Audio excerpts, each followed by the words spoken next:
Hi ಎಲ್ಲರಿಗೂ ನಮಸ್ಕಾರ. ನಮ್ಮ ಚಾನಲ್ಗೆ ಸ್ವಾಗತ. ನಾನು ಲಕ್ಷ್ಮಿ. ಇವತ್ತಿನ ಇನ್ಸ್ಟೆಂಟ್ ರೆಸಿಪಿ ಟೊಮೊಟೊ ಬಾತ್ ಮಾಡುವುದು ಹೇಗೆ ಅಂತ ನೋಡೋಣ.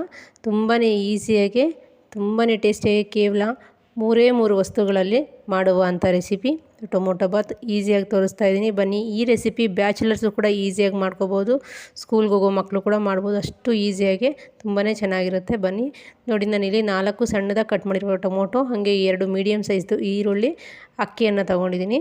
ನೋಡಿ, ಮೊದಲಿಗೆ 1 2ರಿಂದ 3 ಚಮಚ ಎಣ್ಣೆಯನ್ನು ಸೇರಿಸ್ಕೊಳ್ಳೋಣ. ಎಣ್ಣೆ ಬಿಸಿ ಆದ ನಂತರ ನಾನಿಲ್ಲಿ ಸಾಸಿವೆ ಸೇರಿಸ್ಕೊತಾ ಇದ್ದೀನಿ. ಸಾಸಿವೆ ಚಟ್ಪಟ ಅಂತ ಸೌಂಡ್ ಬಂದ ಮೇಲೆ ನಾನಿಲ್ಲಿ 1 ರೆಂಬೆ ಕರಿಬೇವು ಸೊಪ್ಪನ್ನು ಸೇರಿಸ್ಕೊಂಡು ಸ್ವಲ್ಪ ಫ್ರೈ ಆದ ನಂತರ ನೀಟಾಗಿ ಕಟ್ ಮಾಡಿ ತೊಗೊಂಡಿರುವಂಥ ಈರುಳ್ಳಿಯನ್ನು ಕೂಡ ಸೇರಿಸ್ಕೊಂಡು ಚೆನ್ನಾಗಿ ಫ್ರೈ ಆದ ನಂತರ ನಾವಿಲ್ಲಿ 2 ಚಮಚ ಶುಂಠಿ ಬೆಳ್ಳುಳ್ಳಿ ಪೇಸ್ಟನ್ನು ಉಪಯೋಗಿಸ್ಕೊಳ್ಳೋಣ. ಶುಂಠಿ ಬೆಳ್ಳುಳ್ಳಿ ಪೇಸ್ಟ್ ತುಂಬಾ ಇಂಪಾರ್ಟೆಂಟು. ಒಂದು ವೇಳೆ ನಿಮಗೆ ಸಾಸಿವೆ ಜಾಗದಲ್ಲಿ ನಿಮಗೆ ಪಲಾವ್ ಎಲೆ, ಕಸೂರಿ ಮೇಥಿ, ಚಕ್ಕೆ ಲವಂಗ ಬೇಕಂದರೆ ಅದನ್ನು ಕೂಡ ಸೇರಿಸ್ಕೋಬೋದು.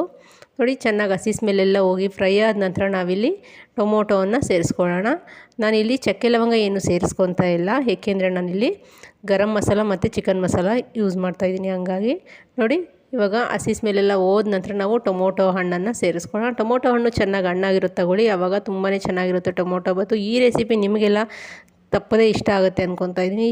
ಇಷ್ಟ ಆದವರೆಲ್ಲ ತಪ್ಪದೇ ಒಂದು ಲೈಕ್ ಮಾಡಿ, ಶೇರ್ ಮಾಡಿ, ಕಮೆಂಟ್ ಮಾಡಿ, ಹಾಗೆ ನಮ್ಮ ಕಪರ್ದಿನಿ ಸ್ಪೆಷಲ್ ಚಾನಲ್ಗೆ ಸಪೋರ್ಟ್ ಮಾಡಿ, ಸಬ್ಸ್ಕ್ರೈಬ್ ಮಾಡ್ತೀರಾ ಅಂದ್ಕೊತಾ ಇದ್ದೀನಿ. ನೋಡಿ, ಇವಾಗ ರುಚಿಗೆ ತಕ್ಕಷ್ಟು ಉಪ್ಪು, ಹಾಗೆ 1 ಚಮಚ ಚಿಕನ್ ಮಸಾಲ, 1/4 ಚಮಚ ಗರಂ ಮಸಾಲ, ಅರ್ಧ ಚಮಚ ಅಚ್ಚ ಪುಡಿಯನ್ನು ಸೇರಿಸ್ಕೊಂಡು ಚೆನ್ನಾಗಿ ಮಿಕ್ಸಾಗಿ ನೋಡಿ, ಈ ಥರ ಗ್ರೇವಿ ಆಗೋ ತನಕ ಫ್ರೈ ಮಾಡ್ಕೋಬೇಕಾಗಿದೆ. ಚೆನ್ನಾಗಿ ಗ್ರೇವಿ ಆಗಿದೆ, ಒಂದು 5 ನಿಮಿಷ ಈ ಥರ ಫ್ರೈ ಮಾಡ್ಕೊಂಬಿಟ್ರೆ ಗ್ರೇವಿ ಆಗಿಬಿಡುತ್ತೆ. ಇವಾಗ ನಾವು ನೀಟಾಗಿ ವಾಶ್ ಮಾಡಿ ಒಂದು 5 ನಿಮಿಷ ನೆನೆಸ್ಕೊಂಡಿರುವಂಥ ಅಕ್ಕಿಯನ್ನು ಸೇರಿಸ್ಕೊಳ್ಳೋಣ. ನಿಮಗೆ ಟೈಮ್ ಇದ್ದರೆ ನೆನೆಸ್ಕೊಳ್ಳಿ ಅಕ್ಕಿ, ಇಲ್ಲಾಂದರೆ ಪರವಾಗಿಲ್ಲ, ಹಾಗೇನು ಸೇರಿಸ್ಕೋಬೋದು. ನೋಡಿ, ಇವಾಗ ಚೆನ್ನಾಗಿ ಮಿಕ್ಸ್ ಮಾಡ್ಕೊಳ್ಳೋಣ ಒಂದು ಸಲ. ಕಂಪ್ಲೀಟ್ ಮಿಕ್ಸ್ ಆಗಿದೆ. ಇವಾಗ ನಾನು ಈ ಕಪ್ಪಲ್ಲಿ 1 ಕಪ್ಪಷ್ಟು ಅಕ್ಕಿಯನ್ನು ತಗೊಂಡಿದ್ದೆ, ಅದೇ ಕಪ್ಪಲ್ಲಿ ನಾನಿಲ್ಲಿ 2 ಕಪ್ ನೀರನ್ನು ಸೇರಿಸ್ಕೊಂಡಿದ್ದೀನಿ. ನೋಡಿದ್ರಲ್ಲ, ಕಂಪ್ಲೀಟಾಗಿ ಒಂದು ಸಲ ಮಿಕ್ಸ್ ಮಾಡ್ಕೊಳ್ಳೋಣ. ಮಿಕ್ಸ್ ಮಾಡಿಕೊಂಡು ಒಮ್ಮೆ ಉಪ್ಪು ಖಾರ ಕರೆಕ್ಟಾಗಿದೆ ಅಂತ ನೋಡಿಕೊಂಡು ಹಾಗೆ ಸಣ್ಣದಾಗಿ ಕಟ್ ಮಾಡಿರುವಂಥ ಕೊತ್ತಂಬರಿ ಸೊಪ್ಪನ್ನು ಸೇರಿಸ್ಕೊಳ್ಳೋಣ. ನಿಮಗೆ ಇಷ್ಟ ಇದ್ದರೆ ಪುದೀನ ಸೊಪ್ಪು ಕೂಡ ಸೇರಿಸ್ಕೋಬೋದು, ಆದರೆ ನಾನು ಇಲ್ಲೇನು ಪುದೀನ ಸೊಪ್ಪು ಉಪಯೋಗಿಸ್ತಾ ಇಲ್ಲ. ನೋಡಿ, ಕಂಪ್ಲೀಟಾಗಿ ಮಿಕ್ಸ್ ಆಗಿದೆ. ಇವಾಗ ಕುಕ್ಕರ್ ಲಿಡ್ಡನ್ನು ಕ್ಲೋಸ್ ಮಾಡಿ ನಾವು 2 ವಿಜಿಲ್ ಕೂಗಿಸ್ಕೊಳ್ಳೋಣ. ತುಂಬಾ ಈಸಿಯಾಗಿ ಮಾಡ್ಕೋಬೋದು. ಬ್ಯಾಚುಲರ್ಸ್ ಅಂತೂ ತಪ್ಪದೇ ಮಾಡ್ಕೊಳ್ಳಿ, ಒಂದು ಸಲ ಹೇಗೆ ಬಂದು ಅಂತ ಟ್ರೈ ಮಾಡಿ.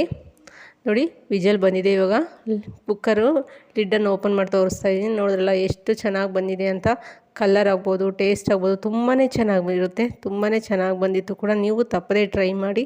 ಹೇಗೆ ಬಂದಿತ್ತು ಅಂತ ಕಮೆಂಟ್ ಮೂಲಕ ಕಮೆಂಟ್ ಮಾಡಿ. ನೋಡಿ, ಎಲ್ಲ ಎಷ್ಟು ಉದುರವಾಗಿ ರೈಸು ಕೂಡ ತುಂಬಾ ಚೆನ್ನಾಗಿ ಬಂದಿದೆ. Thank you.